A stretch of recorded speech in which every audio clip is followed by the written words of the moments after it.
और आइए अब कुछ अन्य खबरों पर नजर डालेंगे विस्तार से। रायपुर से बड़ी खबर, जहां एनडीटीवी की खबर का असर हुआ व्यापम और पीएससी की परीक्षा नहीं होगी निःशुल्क। परीक्षा देने वाले छात्रों को वापस मिलेगा शुल्क। हमने दिखाई थी सरकार को नुकसान की खबर। सीरियस कैंडिडेट्स की संख्या बढ़ेगी, नॉन सीरियस कैंडिडेट्स की संख्या होगी कम। तो साई कैबिनेट में यह फैसला लिया गया है। तो बड़ी खबर से आप सभी को रूबरू करा रहे हैं, जहां एनडीटीवी की खबर का असर हुआ है व्यापम और पीएससी की परीक्षा अब निःशुल्क नहीं होगी। परीक्षा देने वाले छात्रों को शुल्क वापस मिलेगा।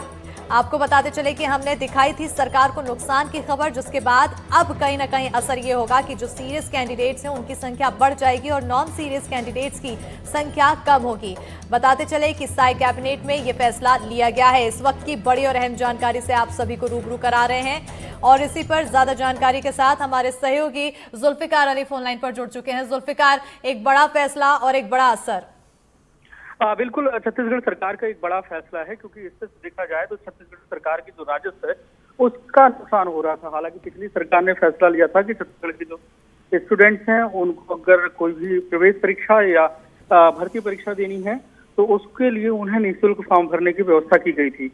लेकिन बीते 2 सालों में देखा गया कि लोगों ने बड़ी संख्या में फॉर्म भरे, लेकिन वो उस परीक्षा में शामिल नहीं हुए। तो एनडीटीवी ने भी एक खबर दिखाई थी कि मत्स्य निरीक्षक का फिशरी इंस्टीट्यूट की परीक्षा हुई, जिसमें जो कैंडिडेट हैं उन्होंने फॉर्म जमा किए और उनमें से सिर्फ 9% कैंडिडेट ने ही परीक्षा दी।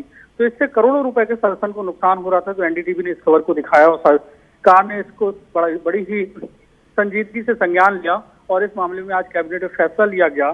छत्तीसगढ़ के जो छात्र हैं जो फॉर्म भरेंगे तो पहले उनसे परीक्षा फीस ली जाएगी, लेकिन जो कैंडिडेट परीक्षा दे देंगे उनकी फीस वापस कर दी जाएगी और जो परीक्षा नहीं देंगे वो उनसे पैसा ले लिया जाएगा।